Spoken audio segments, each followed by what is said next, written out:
Warahmatullahi wabarakatuh. Alhamdulillahi rabbil alamin.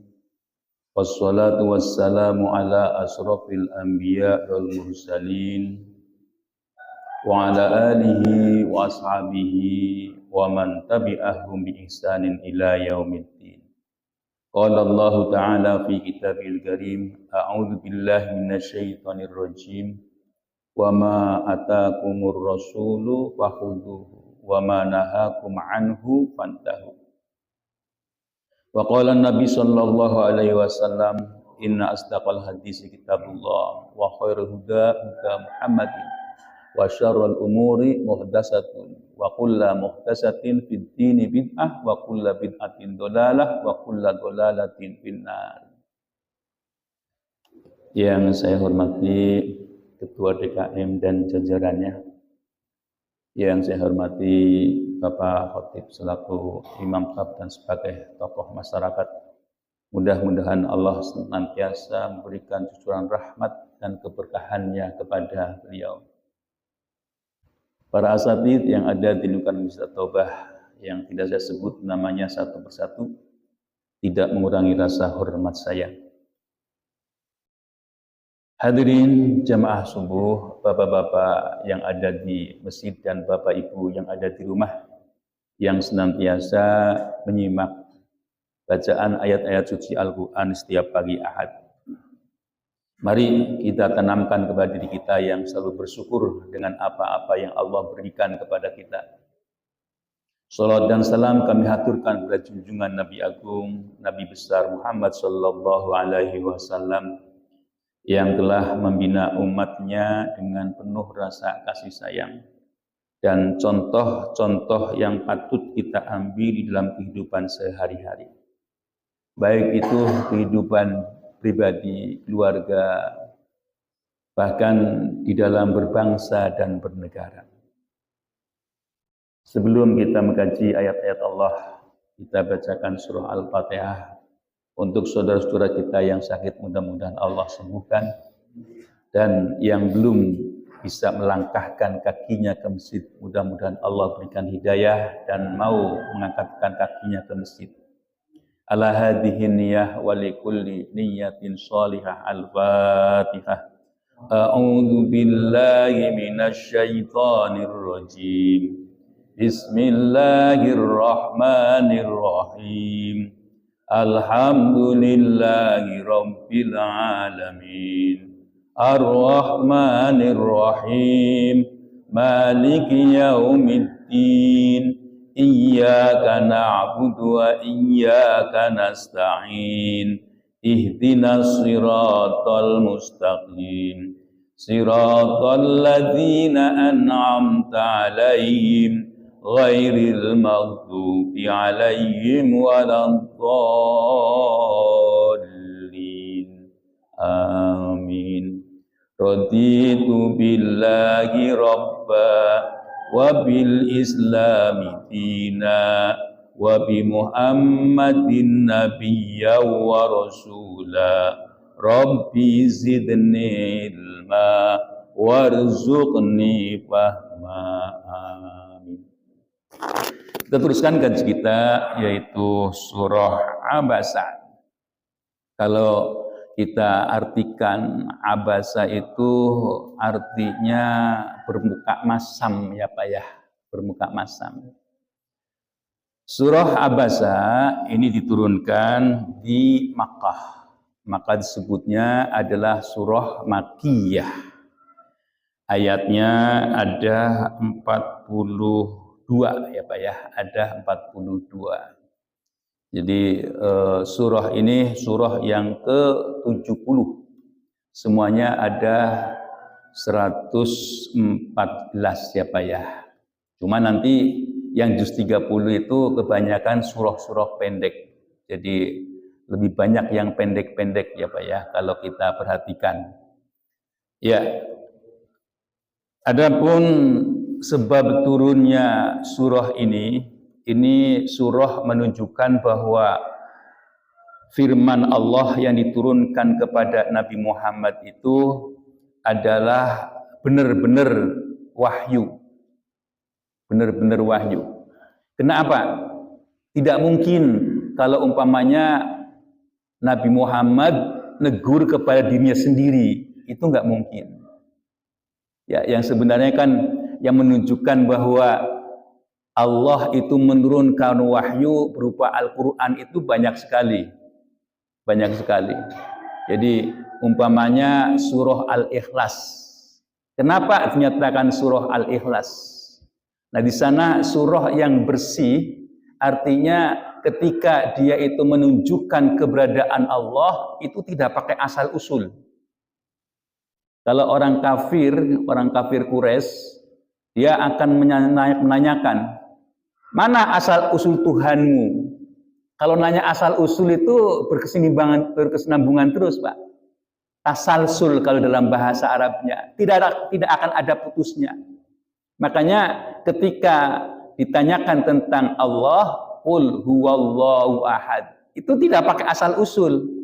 Asal usulnya Tuhan dari ini enggak. Qul, katakanlah hai Muhammad, dia Allah ahad, esa. Udah, tidak ada pernyataan riwayatnya itu enggak ada. Ya kalau ada Tuhan, ada riwayatnya, itu bukan Tuhan. Ya kayak umpamanya Nabi Isa yang dinyatakan sebagai Tuhan. Kalau orang-orang Nasrani itu bilangnya hanya orang Kristen saja yang Tuhannya itu memperkenalkan dirinya. Memperkenalkan dirinya. Berupa manusia.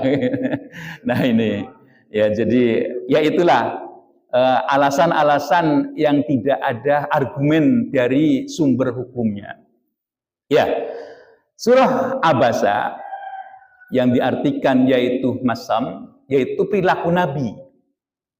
Jadi ketika Nabi Muhammad itu dalam keadaan memberikan pembelajaran, ya di situ ada orang-orang kafir Quraisy, di situ ada Utbah, ada Al-Walid bin Mughirah, ya, jadi bapaknya Khalid bin Walid. Nah, bapaknya Walid. Nah, terus ada lagi Abu Jahal. Nah, di situ penggede-penggede itu ada di situ. Nah, di sini kalau kita perhatikan, Nabi Muhammad itu saking sayangnya kepada umat, sehingga kalau kita lihat di dalam surah At-Taubah, laqad ja'akum rasulun min anfusikum azizun 'alaihi ma anittum harisun 'alaikum bil mu'minina raufur rahim. Itu menggambarkan bahwa Nabi Muhammad itu kepada umatnya itu sayangnya luar biasa. Maka dia mengharapkan penggede-penggede kafir Quraisy itu masuk Islam. Karena anggapan beliau dengan masuk Islamnya penggede-penggede kafir Quraisy, maka otomatis karena yang lainnya adalah orang-orang kelas bawah, maka otomatis akan masuk Islam. Kira-kira seperti itu. Jadi keinginan Rasulullah yang terlalu besar, ya terlalu besar, mengharapkan kafir Quraisy penggede-penggedenya itu masuk Islam, sehingga ada yang terabaikan, yaitu Ummi Maktum. Jadi Ummi Maktum ini adalah ada hubungan dengan Siti Khadijah. Beliau itu buta dari semenjak kecil. Nah, ketika dia itu datang kepada Rasul, ya Rasul, ya Muhammad, aku mau belajar wahyu yang telah diturunkan oleh Allah kepadamu. Tolong sampaikan kepadaku, ajarkan kepadaku, hai Muhammad, aku rindu kepadamu, aku sayang denganmu. Karena di situ ada penggede-penggede, maka di situ Nabi Muhammad itu bermuka masam, tidak suka. Ya tidak sukanya karena di situ ada penggede-penggede. Mohon maaf Pak ya, orang penggede-penggede itu kadang-kadang ada yang seperti itu Pak. Kalau sudah dengan teman-temannya penggede-penggede gitu ya, nanti walaupun kenal dia pura-pura nggak tahu. Kadang-kadang itulah sifat manusia ya Pak ya. Tapi saya punya guru, namanya Hidayat Nur Wahid. Dia itu ada di mana-mana ya.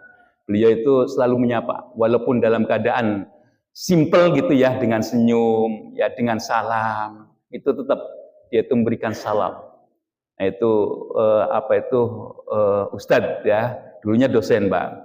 Karena terjun di dunia politik, kayaknya lebih enak di dunia politik gitu ya. Nah dia ada di sana, Nur Wahid Hidayat.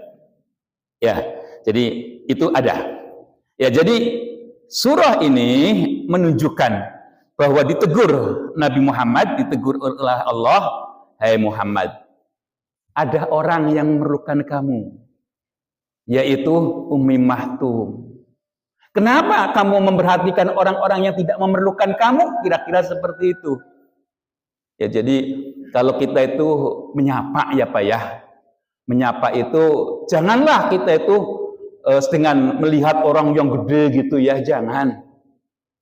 Orang-orang kecil, orang-orang yang mengharapkan kepada kita, itulah yang harus kita sapa lebih awal. Nah inilah bukti bahwa Al-Quran itu sebagai wahyu Allah. Kalau Al-Quran itu bukan wahyu Allah, maka tidak mungkin Nabi Muhammad itu ditegur oleh Allah. Gengsi dong. Masa orang menyampaikan sesuatu yang agung, terus di situ menegur dirinya sendiri? Itu nggak mungkin. Nah, disinilah bukti bahwa Al-Quran ini adalah wahyu yang diturunkan oleh Allah kepada Nabi Muhammad untuk umatnya. Dan ini juga ya peringatan orang-orang yang menjabat gitu. Ya orang menjabat itu kan dipilih ya, karena dikasih amanah, dipercaya. Ya kalau ketemu dengan warganya yang kecil-kecil, udah pakainya dasi, pakainya jas, pakainya sepatu, mobilnya pakai sopir pribadi, terus lewatnya nggak mau tahu, itu kan sombong yang luar biasa. Ya apalagi umpamanya udah menjadi pejabat, terus ada warganya yang minta salam, terus diperpaling dia, itu kan nggak tahu diri. Itu yang tidak punya sopan santun, menyakiti warganya, menyakiti orang-orang yang memilihnya, apalagi dia yang memilih. Kalau nggak memilih bisa jadi, untung saya nggak milih dia gitu. Ya, jadi inilah hati-hati ya, menjadi pejabat itu tidak boleh sampai nyakiti. Jadi bahasa itu banyak Pak ya. Bahasa itu ada bahasa lisan. Yang sering kita tidak tahu bahasa tubuh Pak. Bahasa tubuh. Bahasa tubuh seperti apa? Ketemu, kalau dalam Islam jelas absus salam, tebarkan salam. Ya, jadi disitulah ketika kita sebagai seorang Muslim itu di situ disuruh untuk tebarkan salam. Assalamualaikum, assalamualaikum. Dijawab dengan waalaikumsalam. Kalau di situ salamnya assalamualaikum, waalaikumsalam warahmatullah. Kalau ditambah lagi assalamualaikum warahmatullah, ditambah lagi waalaikumsalam warahmatullah wabarakatuh. Ya, jadi diajarkan. Jadi ketika kita itu bertemu dengan salam, saling hormat menghormati dan sebagainya, itulah Islam. Membawa kedamaian, membawa keselamatan kepada pemeluknya dan orang-orang yang berada di sekitarnya. Ini penting sekali ya, kalau jadi pejabat ya jangan angkuh lah. Jangan sombong lah. Apalagi zaman sekarang itu orang-orang sudah dididik dengan cerdas ya Pak ya. Dengan cerdas itu artinya pendidikan ada di mana-mana Pak. Di medsos ada pendidikan. Di samping ada sesuatu yang tidak baik ada juga. Ya kan kalau sekarang itu ada pejabat angkuh bisa bicara masyarakat. Duh siapa yang gaji sih? Kira-kira seperti itu kan ya. Nah, kalau dulu kan enggak ya. Kita harus nunduk-nunduk gitu. Kalau sekarang enggak Pak. Ya, kalau ada pejabat yang angkuh, gajimu dari siapa? Dari rakyat. Rasa. Nah, kalau seperti itu sudah membatu, ya keterlaluan. Sudah diingatkan bahwa gajinya itu dari rakyat. Nah ini, ya jadi sekarang itu zamannya zaman keterbukaan. Yuk kita teruskan kaji kita, yaitu surah Abasa. A'udzu billahi minasy syaithanir rajim.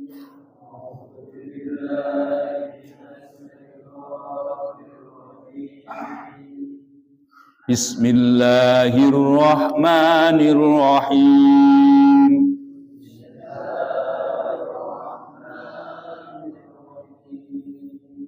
Abasa wa tawalla an ja'ahul a'ma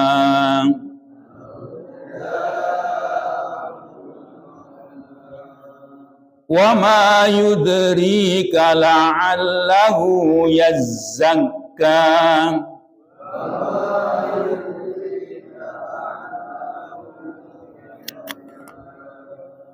aw yadhakkaru fatanfa'ahu dzikra.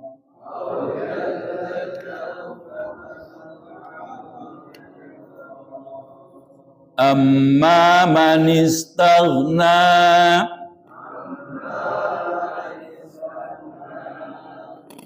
wa anta lahu tasadda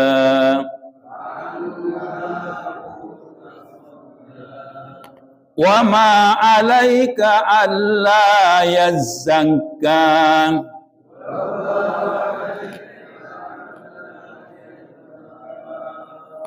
wa amma man ja'aka yas'a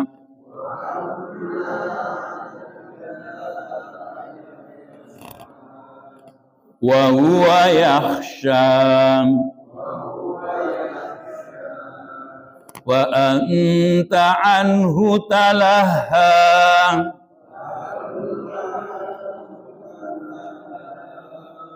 kalla innaha tadhkirah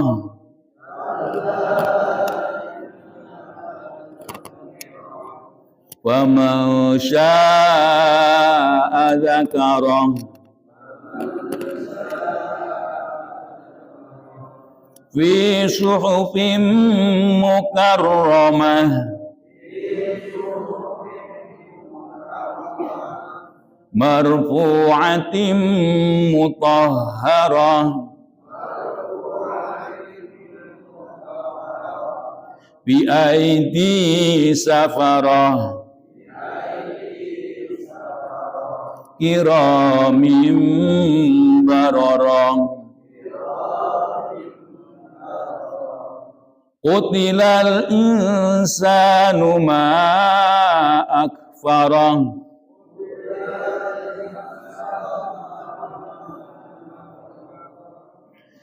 min ayyi syai'in khalaqah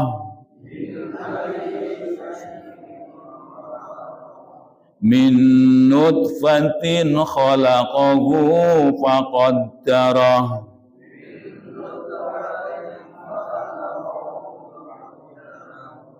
summa sabila yassarah summa amatahu fa aqbarah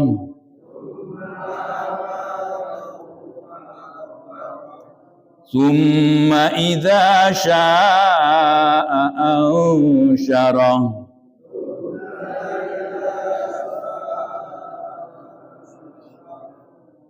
Kalla lamma yaqdi ma amarah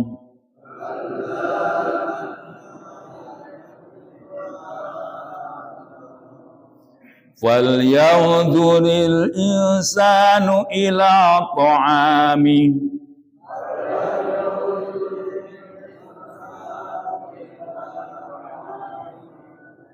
anna sababnal ma'a sabban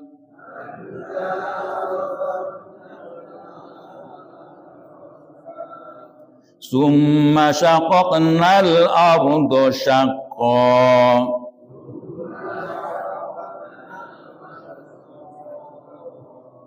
fa'ambatna fiha habban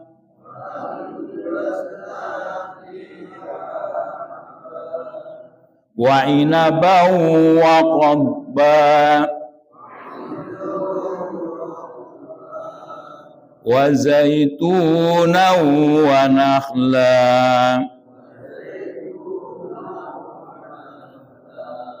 wa hadaiqa ghulban wa fakihatan wa abba mata'an lakum wa li'an'amikum.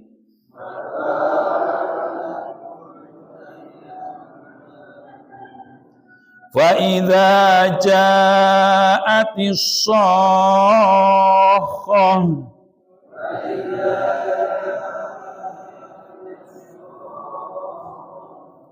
yauma yafirrul mar'u min akhihi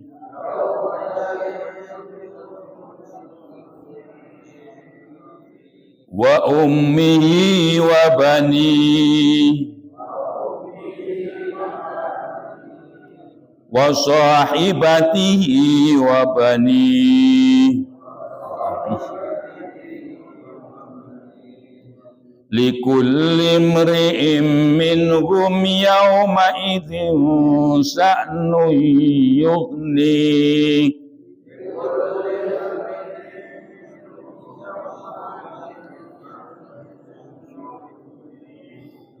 Wujuhun yawma idzin musfirah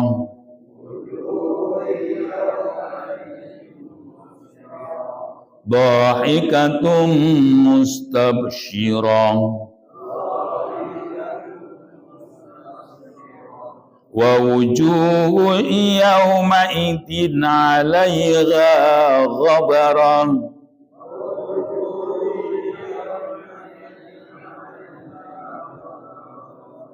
tarhaquha qatarah ulaika humul kafaratul fajarah.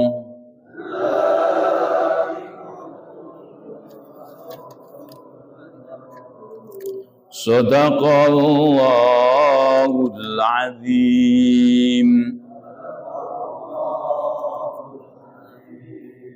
Abasa wa tawalla. Abasa bermuka masam, bermuka kecut ya, tidak menunjukkan ketidaksukanya. Jadi ini termasuk bahasa tubuh ya Pak ya.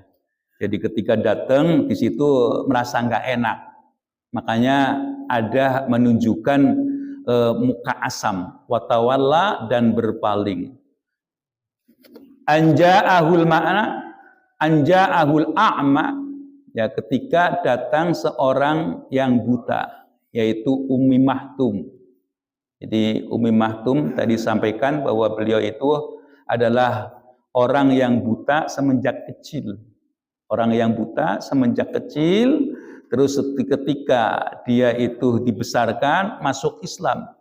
Dan nanti ketika beliau itu menyaksikan Nabi Muhammad hijrah, beliau pun hijrah. Dan orang buta tetapi sering dikasih amanah oleh Rasulullah. Jadi ketika Rasulullah itu bepergian, kekuasaan itu diserahkan kepada Ummi Mahtum. Ini hebatnya ya. Orang buta tetapi diberikan amanah untuk mengendalikan pemerintahan. Jadi ini Ummi Mahtum itu sampai diabadikan ya di dalam Al-Quran. Jarang Pak orang-orang yang diabadikan oleh Al-Quran. Ya kayak umpamanya yang diabadikan oleh Al-Quran, perempuan itu ada seperti Maryam itu ya, itu menunjukkan orang yang suci, orang yang bersih. Orang laki-laki selain Nabi umpamanya Luqman, itu juga orang yang bersih, sampai diabadikan di dalam Al-Quran. Nah di sana kayak Luqman itu kan kalau membangun suatu bangsa itu dari keluarga. Dan yang populer ketika mengajarkan kepada anaknya yaitu menanamkan tauhid. Penanam tauhid itu yang paling utama. Kalau tauhidnya benar, insya Allah ibadahnya benar. Karena kalau akidahnya benar, ketika dia akan berbuat sesuatu, ada nggak ya sumbernya? Kira-kira seperti itu. Sejalan enggak ya dengan perintah Allah? Itu kalau akidahnya benar. Tapi kalau akidahnya enggak benar, ya ibadahnya asal-asalan. Makanya tahapan ketika orang itu masuk Islam yang perlu dididik yaitu akidahnya. Dan kayak Nabi Muhammad, lihat periodisasinya, pembimbingan zaman di Makkah itu periode pendidikan akidah. Ya, pendidikan akidah. Salat itu di penghujung. Di penghujung Nabi Muhammad disuruh hijrah.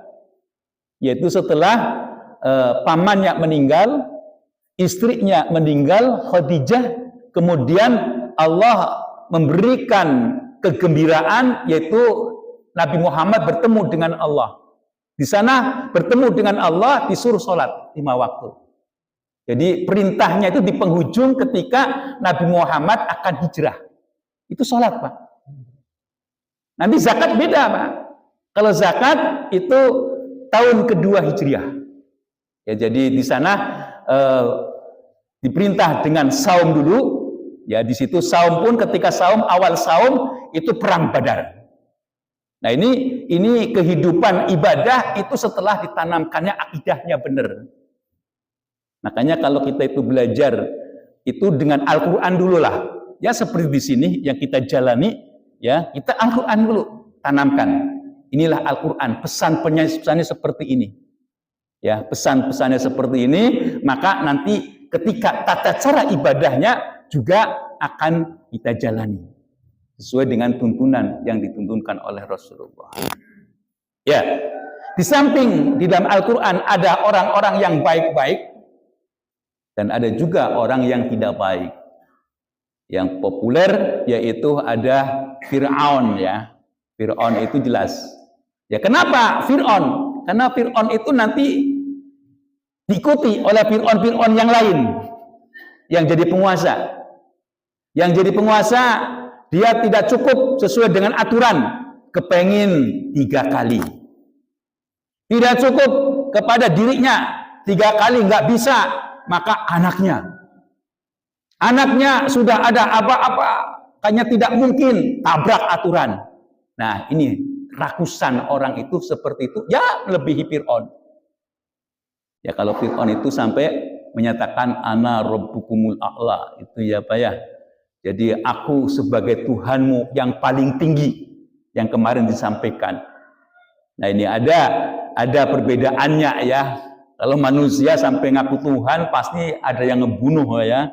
Kalau sekarang sampai dia menyatakan aku Tuhanmu yang paling tinggi, saya bersedia untuk membunuhnya.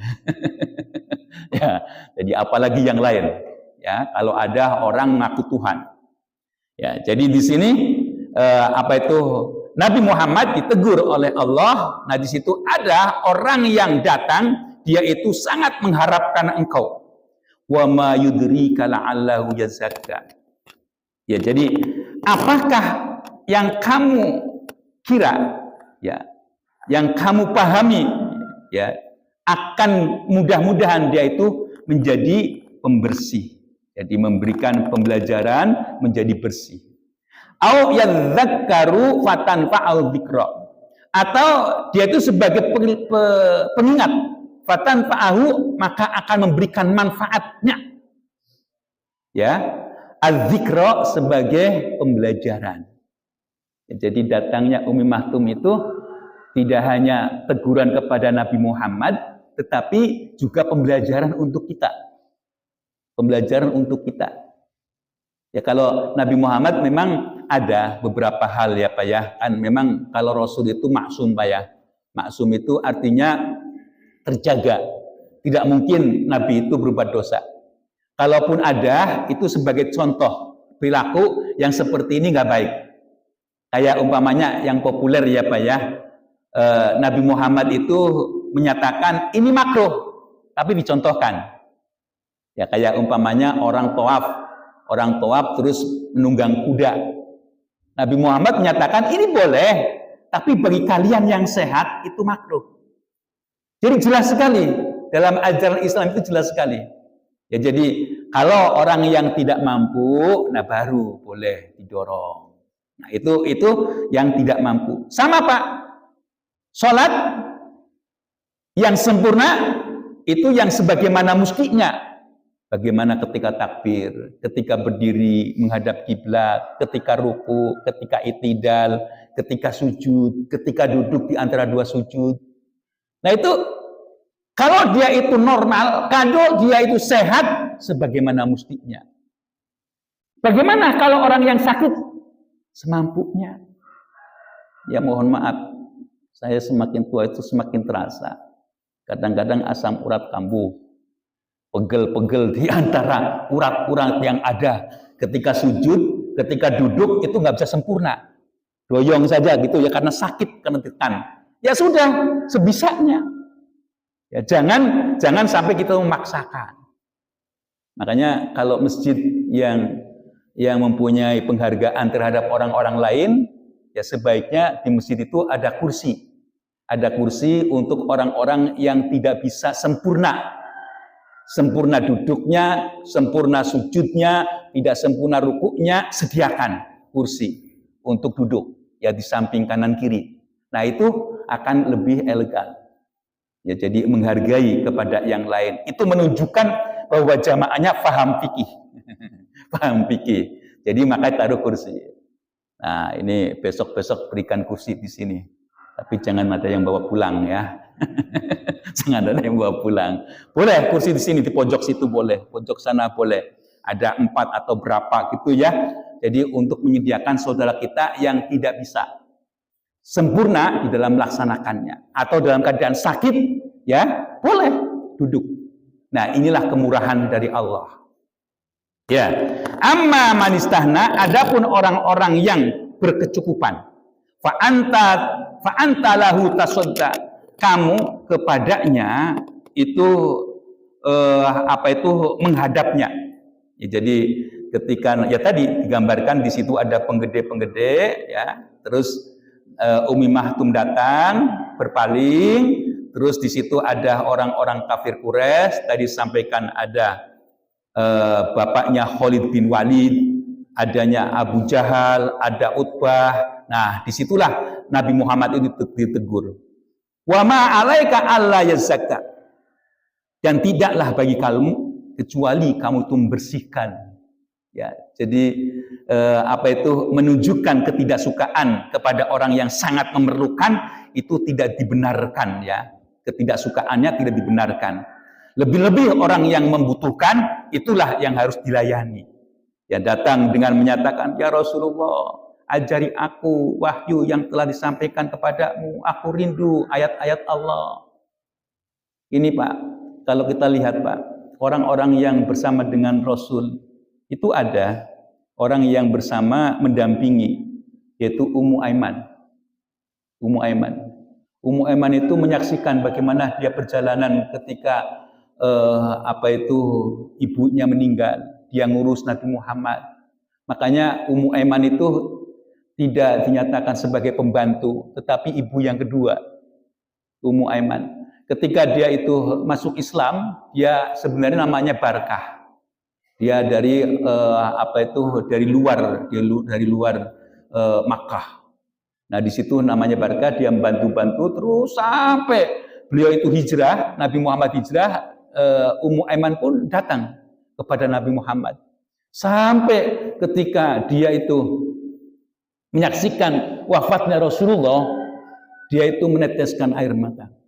Ketika meneteskan air mata, para sahabat bertanya, "Hai Ummu Aiman, bukankah para nabi itu juga mati? Bukankah rasul-rasul yang terdahulu juga mati?" Apa jawabannya, Pak? Jawabannya itu bukan karena apa-apa. Bukan karena kemanusiaan, bukan, Pak. Dengan Rasul itu wafat, maka tidak ada lagi wahyu yang turun.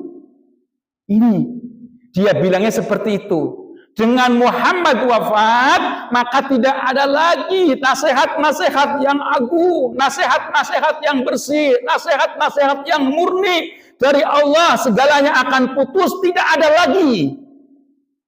Kalau sudah seperti itu, Pak, artinya orang itu akan timbul cekcok terus. Orang alim bisa jadi cekcok. karena pendapatnya yang berbeda-beda, nanti pengikutnya yang fanatik, yang lebih dari itu, ribut semuanya. Itu artinya seperti itu. Kalau wahyu sudah putus, karena pasti benar. Kalau wahyu, nah ini Ummu Aiman sampai seperti itu. Jadi kita melihatnya itu bukan sekedar dia itu cinta kepada Rasul, bukan sekedar itu. Cinta Rasul kepada kepada Ummu Aiman kepada Rasulullah, cintanya iya, cinta banget. Tapi lebih dari itu, yaitu menunggu wahyu yang Allah turunkan sudah terputus. Sedihnya di situ. Nah inilah kalau orang beriman itu pertimbangannya itu pertimbangan yang lebih agung, bukan pertimbangan duniawi, ya, bukan pertimbangan duniawi. Indah pembelajaran untuk kita. Ya, wa amma man ja'aka yas'a. Ada orang yang datang kepadamu itu dengan usahanya. Ya, bagaimana bayangkan orang buta datang itu dengan membawa tongkat, dengan kehati-hatiannya dia itu menjalani mengikuti jalan yang biasa jalani, terus belok kanan belok kirinya dia ketahui. Ya karena apa? Karena pakai insting saja. Dia diberikan panca indera, yaitu berupa penglihatan, itu tidak. Bagaimana dia itu berusahanya? Yang terbukti ketika Nabi Muhammad itu hijrah, dia ikut hijrah walaupun dalam keadaan buta. Nah inilah mesti pembelajaran bagi kita. Wa huwa yakhsha, dia itu mempunyai rasa takut, ya, punya rasa takut kepada Allah. Kalau orang-orang kafir Quraisy pura-pura takut, malah menghinakan Rasulullah, malah mencaci maki, malah bisa jadi bertujuan untuk membunuhnya. Namun demikian apa? Fa anta anhu talaha. Kamu darinya berpaling. Nah ini kan memang ini teguran yang luar biasa ya dari Allah terhadap Nabi Muhammad. Lagi-lagi saya sampaikan menunjukkan bahwa wahyu bukan karangan Muhammad, bukan syair Muhammad, tetapi wahyu Allah yang diberikan kepadanya. Lebih dari itu, kalla innaha tadzkira. Ya, ingatlah ya. Ingatlah bahwa ini semua, bahwa ini Al-Qur'an ini sebagai pembelajaran bagi kita, pengingat. Faman syaa'a dzakara. Ya, bagi orang yang takut, maka dia akan mengetahui ini sebagai pengingat bagi kita. Fi suhufim mukarramah, yaitu dalam lembaran-lembaran yang mulia. Ya, makanya wajar ya kalau kita sudah baca lembaran-lembaran yang mulia kita cium. Ya, sebagai rasa hormatnya. Ada orang Pak, orang dicium-cium. Al-Qur'an menyatakan fi suhufim mukarramah. Kalau kita kepengen mulia, itu ya berhimpitan dengan yang mulia, Pak. Ya, kalau kita pengen mulia, ya samalah. Kalau kita pengen bersih, di tempat yang bersih. Kalau kita itu pengen bersih, tetapi tempat kotor, kotor.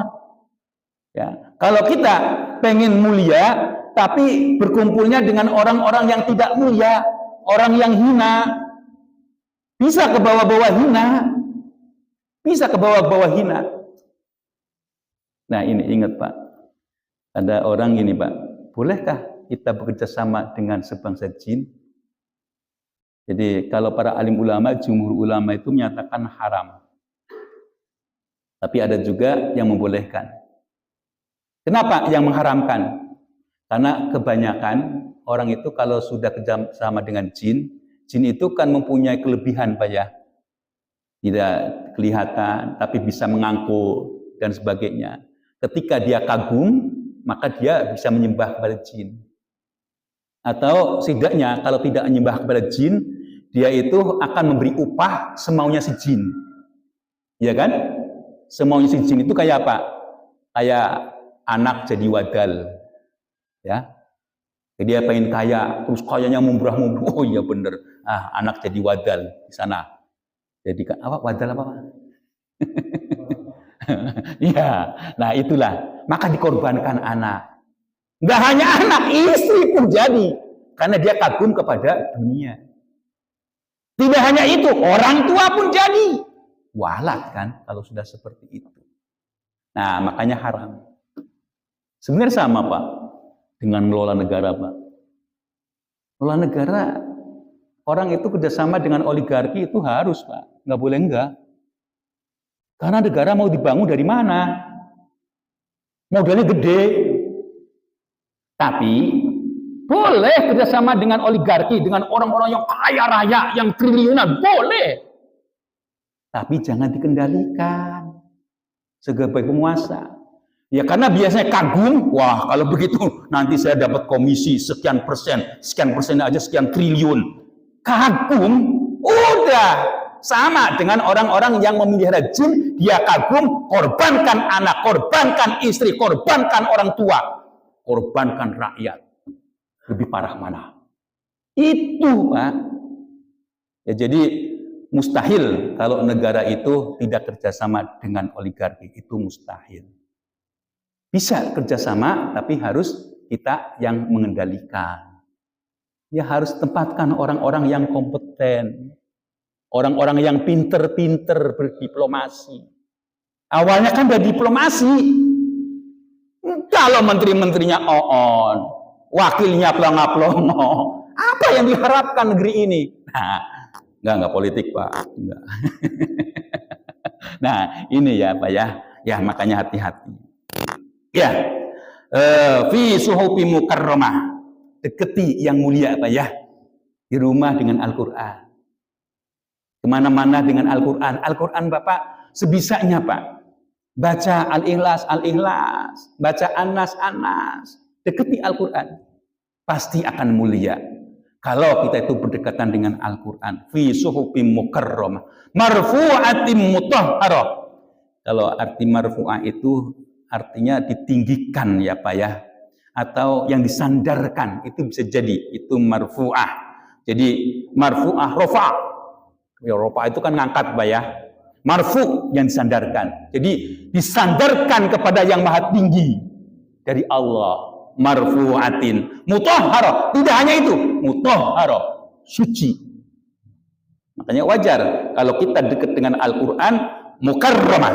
Kalau kita dekat dengan Al-Quran. Terangkat. Dan tersucikan. Bi'aidi safaroh. Yaitu yang ada di para rasulmu. Kepada utusan-utusannya. Kiramin bararah. Yang mulia dan banyak kebaikannya Pak. Kan kalau mabrur itu haji mabrur. Haji mabrur itu artinya orang yang banyak berbuat baiknya Pak. Mabrur itu artinya banyak baiknya. Makanya beda Pak. Ihsan dengan mabrur beda. Kalau ihsan itu kalau di sana banyak digambarkan bagaimana berbuat kepada sama. Terutama kepada orang tua. Ihsan wa bil walidaini ihsana. Kalau mabrur itu tidak ada batasannya. Kepada tetangga, kepada orang yang menjadi tanggungannya, kepada orang yang memerlukan, kepada orang yang tidak memerlukan pun berbuat baik terus. Nah itu mabrur itu memang label yang luar biasa gitu ya. Dan ini disandarkan pada orang yang habis haji Pak ya. Al-hajju mabrur laisa lahul jazaa illal jannah. Ya, jadi haji mabrur itu adalah haji yang tidak ada balasannya yaitu kecuali surga. Ya, jadi ini arti mabrur itu artinya banyak berbuat baiknya. Baroroh. Ya, jadi disitulah dengan berhati yang baik. Kutilal insan, manusia dibunuh. Ma'akfaroh. Bagaimana dia itu terbunuh? Kok dalam keadaan kafir? Min ayyi syai'in khalaqah. Orang yang kafir itu ditanya, dari mana dia diciptakannya? Min nutfatin khalaqahu faqaddarah. Allah ciptakan dari pancaran air sperma. Kenapa tidak dinyatakan ovum, Pak? Ya karena gennya itu sebenarnya bapaknya, Pak, benihnya ya, Pak ya. Kalau di dalam Al-Qur'an itu banyak perumpamaan, Pak. Biji manusia itu dari laki-laki. Kalau perempuan di samping sebagai rahim, di sana diumpamakan lahan, Pak. Lahan. Jadi hakikatnya benihnya itu ya laki-laki. Nah, di sana perempuan itu sebagai lahannya, tanahnya. Makanya kalau nanti tumbuhnya itu bergantung tanahnya itu tanah yang subur atau enggak, tanah yang cerdas atau tanah yang tidak cerdas. Nah, itu berkaitan dengan itu. Mohon maaf Pak ya, ini berkaitan dengan manusia. Manusia itu biasanya Pak ya, kalau kita lihat kebanyakan itu anak-anaknya ikutin bapaknya Pak, bentuknya. Tapi kualitasnya itu ngikutin ibunya, biasanya. Jadi biasanya nanti dilihat seperti itu. Lalu kalau kita lihat lagi dalam ilmu psikologi Pak ya, ada Pak, kalau anak perempuan itu bentuknya itu seperti bapaknya, itu sebenarnya dia itu mempunyai pribadi kebaikan dari bapaknya. Tapi nanti, mohon maaf Pak ya, ketika dia berbuat buruk, itu melewati keburukan ibunya. Nah itulah dari ilmu psikologi, dalam ilmu jiwa ya, itu seperti itu. Ini yang tahu Pak Wawan, karena Pak Wawan sebagai guru itu lebih tahu mempelajari tentang psikologi, ilmu jiwa. Ya, jadi itulah gambarannya. Diteruskan lagi, min ayyi syai'in khalaqah min nutfatin khalaqahu faqaddarah. Allah ciptakan dari air yang mancar, kemudian ditentukan. Faqaddarah itu ditentukan Pak. Umurnya, matinya, rizkinya, itu sudah ditentukan oleh Allah. Ya, jadi di sini faqaddarah, maka ditentukannya. Summas sabila yasarah, kemudian ada jalan yang Allah mudahkan. Nah ini ya, jadi Allah berikan jalan. Summa amatahu fa'akbarah, kemudian Allah matikan dan dikuburkannya. Summa idza sa'a ansyarah, dan kemudian dia itu dia kehendaki dan yang dia kehendaki, maka Allah berikan kegembiraan. Kalla lamma yaqtima amarah, tidaklah ketika dia itu sudah melaksanakan apa yang telah Allah perintahkan. Falyanzuril insanu ila ta'amih, maka lihatlah manusia apa yang menjadi makanannya. Kenapa sih ujuk-ujuk Pak ya ada makanannya? Karena ada Pak, nanti ada penjabaran Pak, penjabaran. Ayyulahmin nabato min haramin fannaru aula. Jadi mana yang daging, yang mana daging yang tumbuh dari yang haram, maka neraka itu tempatnya. Jadi orang itu Pak ke neraka, ke sorga itu diawali dari makanannya Pak. Dari makanannya. Kalau makanannya halal, itu ada berkecenderungan menjadi orang yang memakannya itu adem. Menjadi orang yang makannya itu tidak ada rasa krusuk, tidak ada rasa dengki, tidak ada rasa hasud. Nah itu kalau orang itu makanannya halal. Tapi coba, kalau orang itu memakan makanan yang haram, maka yang ada dalam hatinya itu gerasa krusuk. Gerasa krusuk itu dia kepengen ngambil orang lain lagi, serakah dan sebagainya. Itu akan terus seperti itu. Maka yang adalah hati yang panas, hati yang terbakar. Nah, karena terbakar, dia itu ada kecenderungan ke arah neraka. Nah, makanya di sini dilihat lagi, falyanzuril insanu ila ta'amih. Nah, diteruskan lagi, anna sababnal ma'a sabba. Nah, di sini sudah Allah nyatakan, aku sediakan air ya dengan yang cukup. Ya di sana ada dicurahkannya, air itu dicurahkannya untuk kebutuhan manusia. Summa syaqaqnal arda syaqqa. Kemudian kami belah bumi ya dengan belahan. Artinya gini Pak. Di situ pancaran air ada, disediakan, kita gali memancarkan gitu. Ya jadi dari situ juga fa'ambatsna fiha habban. Ya dari pancaran air yang keluar, nah terus di situ juga tumbuh tumbuhan dan di sini ada biji-bijian yang tumbuh. Wa inaban wa qadba, yaitu ada anggur dan ada sayur mayur. Nah ini gambarnya seperti itu. Wa zaituna wa nahla. Di sana ada zaitun, ada juga yaitu korma.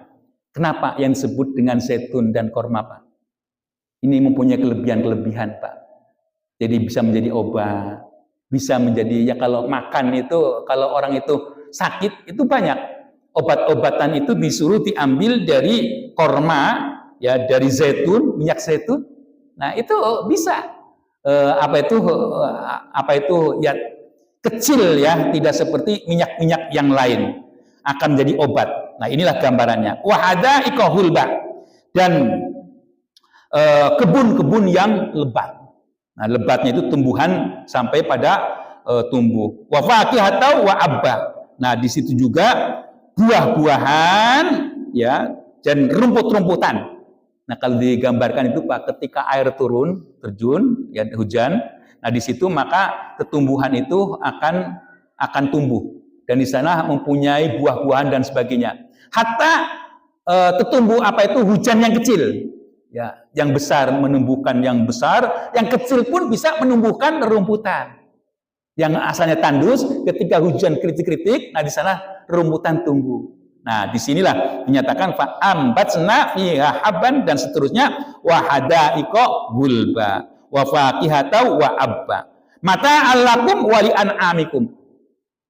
Ya, di sini apa itu kenikmatan untukmu dan untuk hewan-hewanmu, ya, sebagai makanan tadi. Fa idza ja'atis sohh.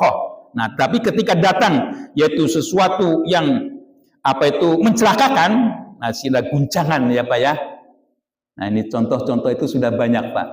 Yaitu ya kayak saudara-saudara kita yang kena bencana alam Pak ya, di NTT sana. Nah, itulah kehendak Allah Pak ya, bukan kehendak manusia. Ya, kehendak Allah itu pasti ada penyebabnya Pak. Ada penyebabnya. Jadi kalau kita lihat di dalam Al-Quran, ketika ada bencana alam, bencana gunung, bencana tsunami dan sebagainya, itu pasti ada sebabnya Pak. Sebabnya itu dikarenakan kalau dalam nyanyian itu ada, yaitu kemurkaan bumi Pak ya, tidak mau bersahabat dan sebagainya. Itu karena ulah manusia. Nanti dikaitkan dengan ayat yang lain, duharul fasadu fil barri wal bahri bima kasabat aydin nas. Ya, manusia tidak ada lagi punya akhlak kepada lingkungan. Dia ambil kekayaan yang ada di lingkungan sepuas-puasnya, atau di situ dia berbuat maksiat, atau di situ ada penguasa yang zalim. Karena penguasa yang zalim berkecenderungan dia bisa mengubah aturan. Nah, di situ dia mentang-mentang tidak ada yang ngoreksi, rakyat hanya memanjatkan doa. Ya Allah, ya Rabbi, aku dianiaya, aku dan sebagainya. Maka Allah kirim yaitu azab. Yang azab itu tidak hanya untuk orang yang beriman, tidak hanya kepada mereka yang berbuat maksiat, tetapi kepada orang yang beriman, yang tidak mau mengingatkan. Ya, yauma yafirrul mar'u min ahi. Jadi saudara-saudaranya itu pergi dari saudaranya. Ditambah lagi wa ummihi wa abi, ibunya dan bapaknya. Tinggalkan ibunya, tinggal bapaknya. Entah itu ibu bapaknya dalam keadaan seperti apapun, ditinggalkan semuanya. Wa sahibatihi wa bani, teman-temannya dan keturunannya. Nah, ini ya kan, ketika orang goncang itu, apalagi manusia Pak, ketika bumi itu digoncangkan, itu hewan-hewan juga takut Pak. Anjing itu ketakutan semua, merasa oh ada sesuatu yang ganjil. Nah, ini goncangan-goncangan itu dirasakan oleh semuanya. Apalagi nanti kalau hari kiamat yang sebenarnya, yang semuanya digonjang-ganjing, maka orang itu bisa berterbangan kemana-mana. Ya, terbangan seperti kapas yang ditiup oleh angin, tidak tahu arahnya kemana. Inilah orang-orang ketika menyaksikan hari kiamat. Ya, diteruskan lagi, likul limri'im minhum yaumaitin sa'nu yuhni. Ya, jadi situlah ada gambaran dari mereka itu pada hari ini, apa itu urusannya, ya urusan yang masing-masing. Tidak ada lagi orang itu untuk tolong menolong, itu nggak ada. Nah, diteruskan lagi, wujuhu yaumaidin musfirah. Ya, ketika itu ada yang punya wajah yang berseri-seri. Dhahikatum mustabsirah, dia senang dan menunjukkan kegembiraannya. Wa wujuhu yaumin 'alaiha ghabarah. Tapi ada juga muka yang mukanya itu tertutup ya. Starhaquha qatarah. Nah, disitulah kotoran-kotoran yang menumpuknya. Nah, orang yang seperti ini, ya di situ tidak bisa ketawa, tidak bisa senyum, yang ada adalah kesedihan, mukanya muram dan sebagainya. Ulaika humul kafaratul fajarah. Mereka adalah orang-orang yang kafir, yang banyak dosanya. Ya, untuk minggu depan Pak ya, tetap pengajian jalan. Saya asalnya itu pengennya di waktu jam 7, tapi kayaknya kasihan ya Bapak, nanti kita datang terpaku di sini. Jadi langsung hari besok, hari Ahad, kita simbol sebagai sebagai khatam Quran, membaca Ad-Duha sampai An-Nas. Sesudah itu kita panjatkan doa khatmul Quran. Nah, nanti Bapak jamaah bisa datang ketika sudah dimulai keramaian.